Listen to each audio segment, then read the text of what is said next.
एक दिन अखंड भारत बनेगा। अखंड भारत बनेगा एक दिन। अखंड भारत में कितने देश हैं? एक मिनट भाई साहब, अखंड भारत में कितने देश हैं? अखंड भारत में कितने देश हैं? कितने आप बताइए। अखंड भारत नहीं भाई, अंधभक्त भारत, और वो बन चुका है। 1947 में हम अंग्रेजों से आजाद नहीं हुए, अंग्रेज हमसे आजाद हुए, ये सोच के कि अगर इन जैसे अंधभक्त रहे तो कभी भी आके इनका चूतिया बना लेंगे। और वो तो अंग्रेज भोले रहे उस जमाने में, वरना उस जमाने में वो मीडिया को खरीद लेते, पत्रकारिता वगैरह को खरीद लेते और गुलाम होने के फायदे गिनवाते रहते। पहले मुझे ये बात आज क्लियर करने दीजिए, जब हमें आजादी मिली तो the first prime minister of India Subhash Chandra Bose, वो कहां गए?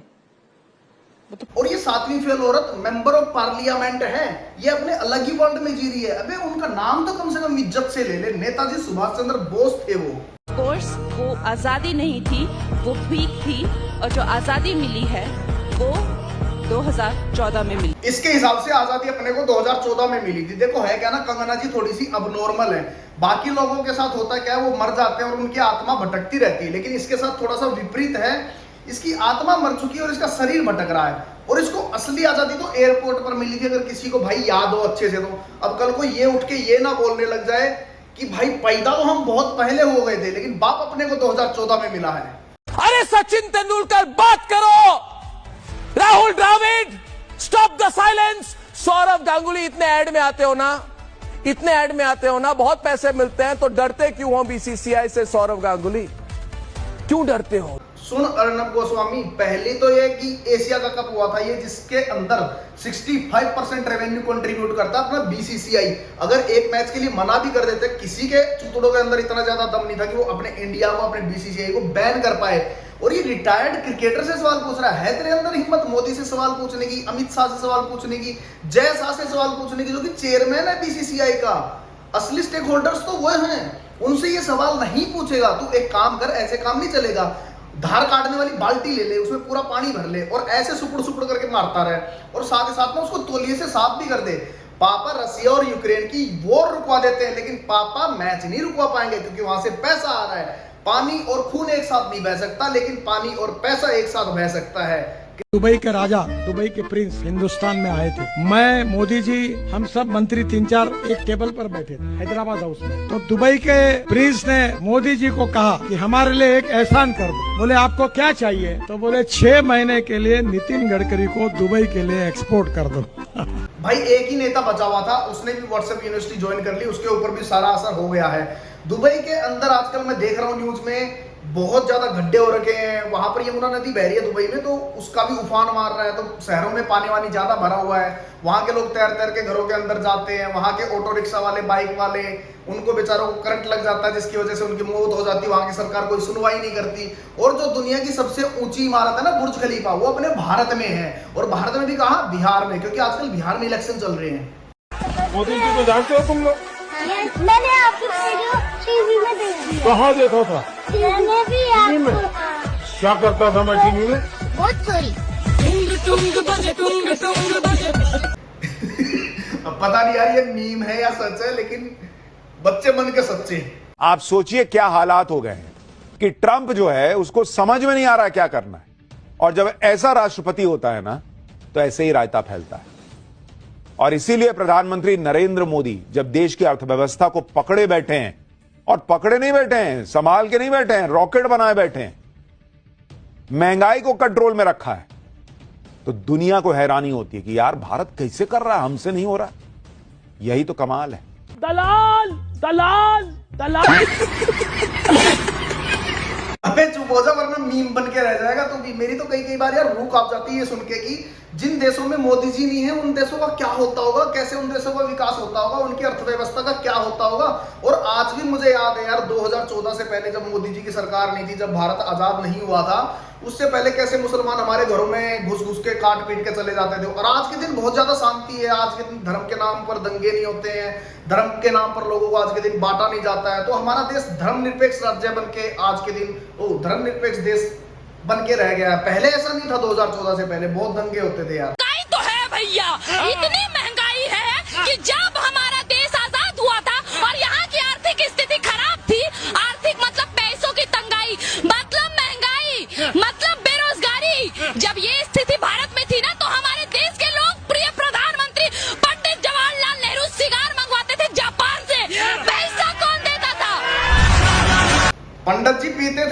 जी देते होंगे पैसे, अब हमें तो पता नहीं है भाई, उस टाइम पर ना हम जिंदा थे और ना ही उस टाइम पर व्हाट्सएप यूनिवर्सिटी थी। और आजकल अगर व्हाट्सएप यूनिवर्सिटी में हम जाने की कोशिश करते हैं, दाखिला लेने की कोशिश कर देते हैं, तो वहां अपने को दाखिला दिया नहीं जाता यार, क्योंकि वहां पर सच मंजूर नहीं होता ना लोगों को।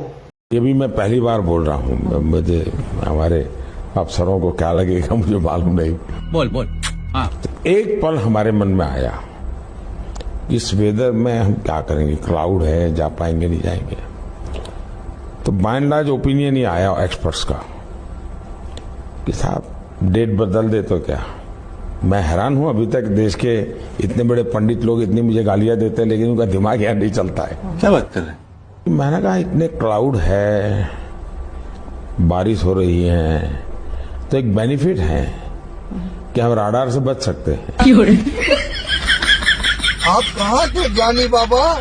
एक ही तो दिल है मोदी जी, कितनी बार जीतोगे आप? रडार, आपसे तो ये उम्मीद बिल्कुल भी नहीं थी। अब सब लोग बोलने लग जाएंगे कि डिग्री फेक बनी हुई है।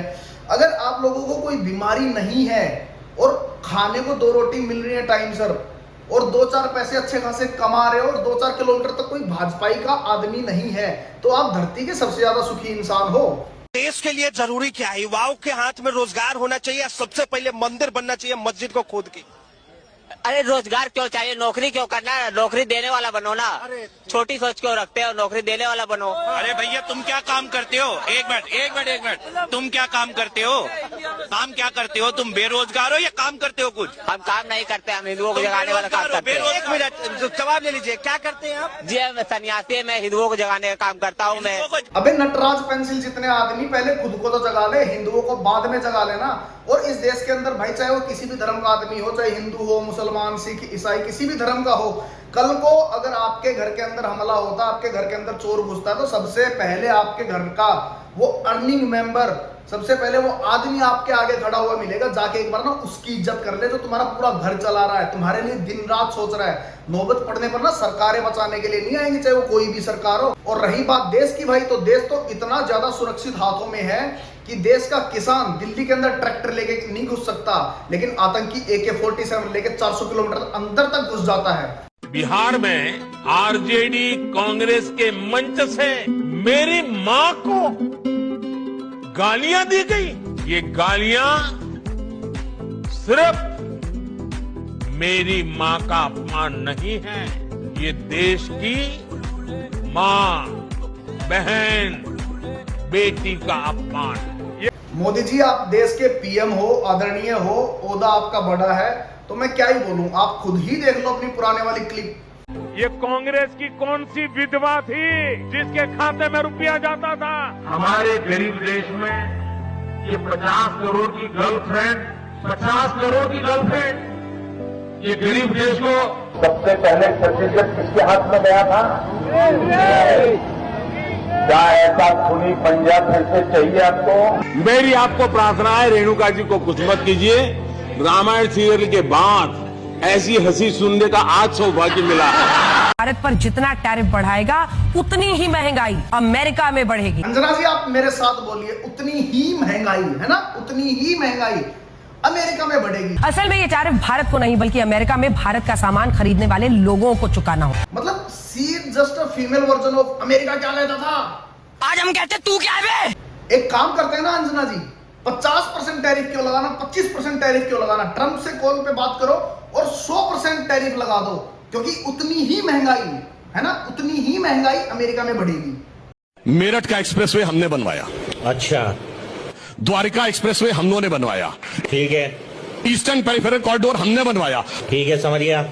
आपने देखा Bharat Mandapam world class level का बना हुआ है दिल्ली में।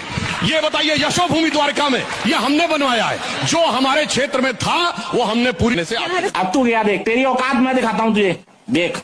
तो चलो इनकी उपलब्धियां भी मैं गिना देता हूं। इन्होंने प्रगति टनल बनाया था 770 करोड़ में, क्योंकि दिल्ली में आधी सरकार इनकी थी।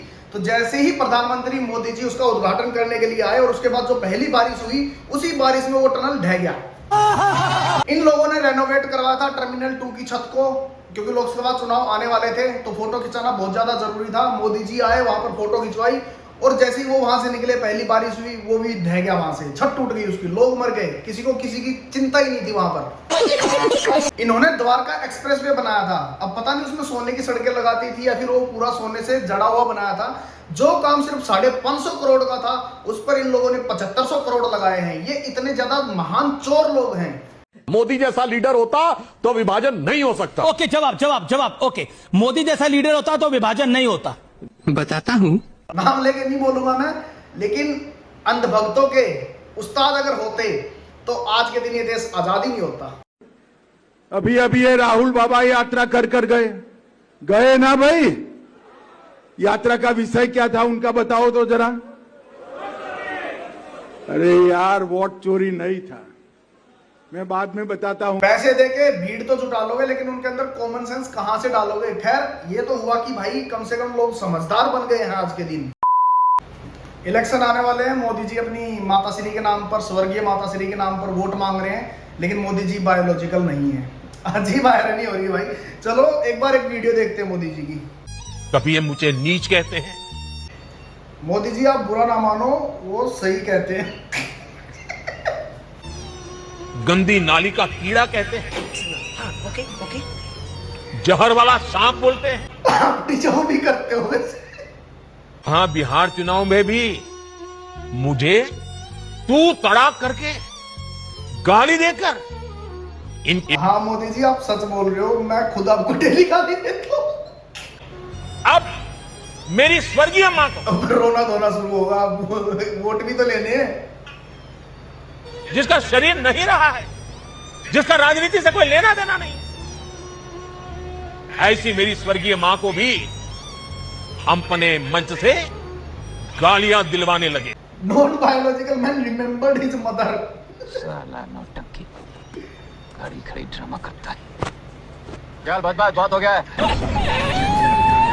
यही नहीं, अभी और सुनिए।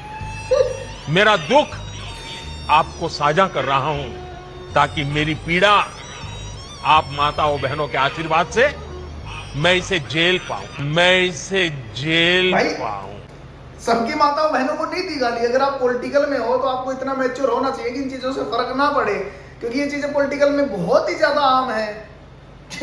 मत कर लाला, मत कर, मुझे आंसू, मतलब सॉरी सुसु, आंसू ही बोला था यार उसने, मैं गलत बोल रहा था। तो भाई आज की वीडियो में इतना ही, और अगर वीडियो अच्छी लगी हो आगे शेयर कर देना, चैनल को सब्सक्राइब कर लेना आने वाली बेहतरीन वीडियोज के लिए। बाकी आज खातर सारे भैया ना राम राम।